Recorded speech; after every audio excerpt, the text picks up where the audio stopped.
अस्सलामुअलैकुम व्यूवर्स, उम्मीद है कि आप सब खैरियत से होंगे। आपकी दीनवी और रूहानी रहनुमाई के लिए हम बड़ी कोशिश से प्रोग्राम मुरतब करते हैं। इसकी हौसला अफजाई और तरवीज के लिए ज़रूरी है कि आप भी इस चैनल को सब्सक्राइब, लाइक और शेयर ज़रूर करें और इस सदका जारिया में शामिल हो जाएं। तो आइए अपने प्रोग्राम का आगाज़ करते हैं। अस्सलामुअलैकुम डॉक्टर साहब। वालेकुम अस्सलाम वरहमतुल्लाहि वबरकातुहू। क्या हाल है आपका? अल्लाह का करम है, एहसान है बेटा। अच्छा डॉक्टर साहब, मिर्ज़ा मोहम्मद अली की ज़ात आजकल सियासी तौर पर मुतनाज़ बनी हुई है, लेकिन एक बात अपनी जगह पर है कि मजहबी हवाले से उनकी खिदमात का इनकार मुमकिन नहीं है। आप उनकी चंद अहम खिदमात में से हमें आगाह फरमाएँ। बिस्मिल्लाहिर्रहमानिर्रहीम। अस्सलाम वालेकुम व्यूअर्स। ये जो बेटा आपने पहली बात उनके मुतनाज़ होने के हवाले से कही है, मैं समझता हूँ कि हम में से कोई भी जो दीन की खिदमत अंजाम देने वाला आदमी है, उसे अपने तमाम जो उनके व्यूअर्स हैं या उनको नाजरीन है, हाजरीन है, जो उनको सुनते हैं, उनके हवाले से उनको सियासी तौर पर बहुत सारी चीज़ों से आगाह करना ज़रूरी है। लेकिन उनको कोशिश करनी चाहिए कि वो पार्टी ना बने। जैसे मसलन हर आदमी का एक टेस्ट होता है। किसी को इमरान खान समझ आता है कि वो ज़्यादा अच्छा लीडर है, किसी को मियाँ नवाज शरीफ साहब अच्छे लगते हैं। तो हर आदमी अपने दलाइल के हिसाब से किसी एक लीडर की बात करे और दूसरे लीडर की अगर उसमें कोई ऐसी कमज़ोरी है जो सियासी लिहाज से, तो उसी का तज़किरा करे और कोशिश करे कि पार्टी ना बने। तो मैं समझता हूँ कि मिर्ज़ा साहब की इस हवाले से इंशाल्लाह हम एक अलग नशिस्त रखेंगे कि मिर्ज़ा साहब से इस हवाले से क्या चूक हुई है। और हमें हमारे लिए ये तमाम लीडर्स जो हैं, जनाब आसिफ ज़रदारी साहब हैं, बिलावल भुट्टो ज़रदारी साहब हैं, मियाँ नवाज शरीफ साहब, शहबाज शरीफ साहब या मरीम नवाज साहिबा हैं, और इस तरह इमरान खान और उनके दीगर जो रफ़ाक़ा इकराम हैं या दीगर सियासी जमातें, मौलाना फजल रहमान साहब जैसे, ये तमाम लोग काबिल एहतराम हैं।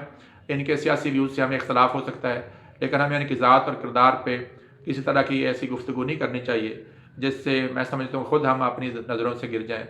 और आलम जो दीन का इल्म रखने वाले हैं, उनको तो बिलखसूस इसमें कोशिश करनी चाहिए। और अगर गलती मुझसे भी, हमसे सबसे हो सकती है, तो उसका आसान तरीका ये कि हम अपनी उस बात से माजरत कर लें और आगे बढ़ जाएँ। अब बेटा, अब आपके जो दूसरा सवाल का हिस्सा है, उसमें मैं समझता हूँ कि ये बड़ी नाइंसाफ़ी की बात होगी कि मिर्ज़ा मोहम्मद अली साहब जो हैं, उनकी खिदमात जो है ख़ास तौर पर जो पाकिस्तान में इस वक्त सूरत हाल है, उसके हवाले से उनका इनकार किया जाए और उनको लेग डाउन किया जाए। एक बात जो सबसे पहले मैं समझता हूँ कि करनी ज़रूरी है कि मिर्ज़ा साहब की जो इस वक्त जो सबसे बड़ी प्रॉब्लम यह है कि वो एक मुस्तनद आलम के तौर पर उन्होंने तालीम हासिल नहीं की और उनका एक शौक़ था, उस शौक़ के साथ साथ जो उनका अपना तजर्बा था, उसकी वजह से उनकी सेहत में और उनकी बयान में, अबलाग में कुछ तशद्दुद का वाक़या होना जो है वो एक लिहाज से उनके लिए बेहतर भी हुआ है, उसके कुछ फ़ायदे भी हुए हैं। लेकिन उसके साथ साथ उनमें एक जजमेंटल जो है और अपने आप को जज बना के बैठ जाना, ये थोड़ी सी मैं समझता हूँ ये दो चीज़ें उनके लिए नुकसानदेह थी और नहीं होनी चाहिए थी। लेकिन बहरहाल इसका इस मौजूदा सिनेरियो में ये कहना कि वो बिल्कुल ही गलत हुआ है, तो वो भी मैं समझता हूँ कि नाइंसाफ़ी की बात होगी। बल्कि इन दो खूबियों की वजह से वो मारूफ भी हुए हैं और उसका जो हमारा ये ख़राब माहौल बन चुका था दीनी लिहाज से, उसमें लोगों को उसने जोड़ा है।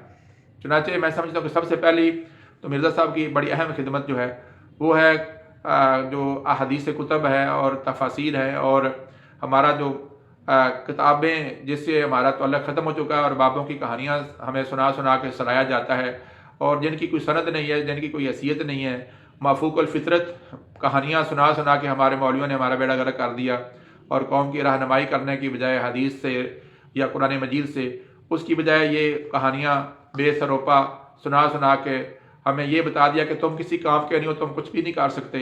वो बाबे जो है वो सब कुछ कर गए और बस तुम लोगों का काम है कि उनकी जो है ग़ुलामी करो। बड़े जो है बिलाशुबा काबिल एहतराम हैं जो हमारे बुज़ुर्ग गुज़र चुके हैं, उनसे मुतल्लिक़ अगर मुस्तनद बात हो तो वो भी काबिल अमल बात हो सकती है। लेकिन जिस चीज़ का जो है वो अब एक आदमी का क्या है कि 1 लाख दफ़ा मैं दिन में दरूद पढ़ता हूँ, तो भाई आज बंदा पूछे कि 1 लाख में तुम पढ़ कैसे सकते हो अल्लाह के बंदे? 84,000 साढ़े 84,000 सेकंड है पूरे दिन के, तो आपने सोना भी है, जागना भी है। तो इस तरह से मिर्ज़ा साहब का एक मैं समझता हूँ कि बहुत बड़ा काम है कि एक तो उसने कहा कि किताबों से रुजू किया जाए और बाबों की सिर्फ बातों पे ना रखा जाए और ये जो मौलवी हमें मीठी गोलियाँ कहानियों की शक्ल में सुनाते हैं, इनसे बाज है। दूसरा चीज़ जो है मैं समझता हूँ कि वो है अंधी तकलीद। مرزا صاحب کا اسی کتابوں کے ساتھ کنٹیکٹ کرنے کی بنیاد پہ جو ہم لوگ ہر بات جو کہ ہمارے مسلک سے متعلق ہوتی ہے وہ غلط ہوتی ہے یا صحیح ہوتی ہے، ہم نے آنکھیں بند کی ہوتی ہیں. تو مرزا صاحب نے اس حوالے سے بہت بڑا کام کیا ہے کہ لوگوں کو اس بات پہ سوچنے میں مجبور کیا ہے کہ وہ جو ہے اپنی بات کو سوچیں اور جو بات ان تک پہنچتی ہے اس کا تنقیدی جائزہ لیں. اس کے ساتھ ساتھ جو بڑی اہم بات ہے، ہمارے پاس جو مختلف مسلک بن چکے ہیں وہ اپنے آپ کو ہر ایک کہتا ہے کہ ہمارا فرقہ جو ہے جنتی ہے اور باقی سارے فرقے جو ہیں جہنمی ہیں. تو مرزا صاحب نے اس حوالے سے ایک اچھی بات کی ہے کہ اس نے تمام مکاتب فکر، چاہے وہ تشیع سے تعلق رکھتے ہیں، چاہے وہ سنت الجماعت بریلوی ہیں یا وہ دیوبندی ہیں یا وہ اہل حدیث ہیں، تو اس نے تمام فرقوں کا تہہ پانچہ کیا ہے اور ان کے جو نیگیٹو معاملات ہیں ان کو منظر عام پر لے کر آیا ہے. اور اس نے یہ جو تشخص ہر ایک فرقے نے اپنے اپنے مقتدیوں کے ساتھ بنایا ہوا ہے اس کو اس نے کافی حد تک جو ہے جھنجھوڑا ہے، وہ کہ یہ ٹوٹ نہیں سکا. اور اس کے حوالے سے انشاءاللہ مرزا صاحب کے ساتھ ہم کسی اور ویڈیو میں کمیونیکیٹ کریں گے اور ان سے کہیں گے کہ وہ اچھی قوتوں کے ساتھ مل کر اس کام کو آگے بڑھائیں. یہ اتنا بڑا گمبھیر جال ہے کہ اس کو چند لاکھ افراد کے صرف سنے جانے کی وجہ سے ہم یہ نہ سمجھ بیٹھ کر ٹوٹ گیا ہے. یہ بڑے مضبوط قلعے ہیں جو کفر اور شرکیہ اعمال کی وجہ سے ان لوگوں نے قائم کر رکھے ہیں، اور ان کو توڑنے کے لیے ایک جیسی جو مسلمانوں کی قوتیں ہیں جو 1 1 2 11 ہو کر تو ہے وہ اس کو آگے ہم لے جا سکتے ہیں. لہذا مرزا صاحب کا یہ جو بہت بڑا کارنامہ ہے کہ اس نے ان فرقوں کے حوالے سے تمام فرقوں کی جو کمزوریاں ہیں ان کو واضح کیا ہے اور ایک میدان میں لا کھڑا کیا ہے. چنانچہ اب یہ ایک دوسرے کا احترام کرنے کی حد تک بھی کسی حد تک دوسرے کے ساتھ چلنا شروع ہو گئے ہیں. لہذا میں سمجھتا ہوں کہ یہ مرزا صاحب کے بہت بڑے بڑے 3 کام ہیں جو میں نے آپ کے سامنے رکھے ہیں: کتابوں کی طرف لانا اور لوگوں کے درمیان جو ہے یہ جو بے سروپا روایات سے لوگوں کا تنقیدی ذہن بنانا، اور خاص طور پر جو مختلف مکاتب ہیں جو اپنے آپ کے اوپر جو جنت کے ٹھیکیدار بن بیٹھے ہیں ان تمام ٹھیکیداروں کو بتایا کہ تم سارے غلطی پہ ہو اور اپنی اپنی غلطیاں ٹھیک کرو. اور اس طرح سے مجھے امید ہے کہ اگر اس کام کو آگے بڑھایا جائے اور تمام قوتیں جو مسلمانوں کی ہیں اور مرزا صاحب اور دیگر لوگ ہیں، ہم لوگ بھی چونکہ انسان ہیں تو ہم سے بھی غلطیاں ہو سکتی ہیں، مرزا صاحب سے بھی غلطیاں ہو سکتی ہیں، اور باقی تو اگر ہم سارے مل کر اس پہ جدوجہد کریں گے اور دین اسلام کی سربلندی کے لیے انشاءاللہ کوشش کریں گے تو مجھے امید ہے کہ یہ تحریک جو ہے مسلمانوں کے جو نئے جدید طبقہ ہمارے اندر آ رہا ہے تو اس سے ہم اپنے مسلمان امت کی جو ہے بہت بڑی خدمت کر سکتے ہیں. اب ہمیں انفرادی کی بجائے اجتماعی خدمت کی طرف نکلنے کی ضرورت ہے. بہرحال یہ مرزا صاحب سے لاکھ اختلاف اور دیگر امور سے، لیکن وہ بصورت انہوں نے دین اسلام کی پاکستان میں رہتے ہوئے ایک حد تک میں سمجھتا ہوں انہوں نے جھنجھوڑا ہے معاشرے کو. ابھی معاشرہ ہمارا بدلا نہیں ہے اور نہ ہی بدلنے کی طرف آیا ہے، اس کے لیے ہمیں سب کو کوشش کرنے کی ضرورت ہے.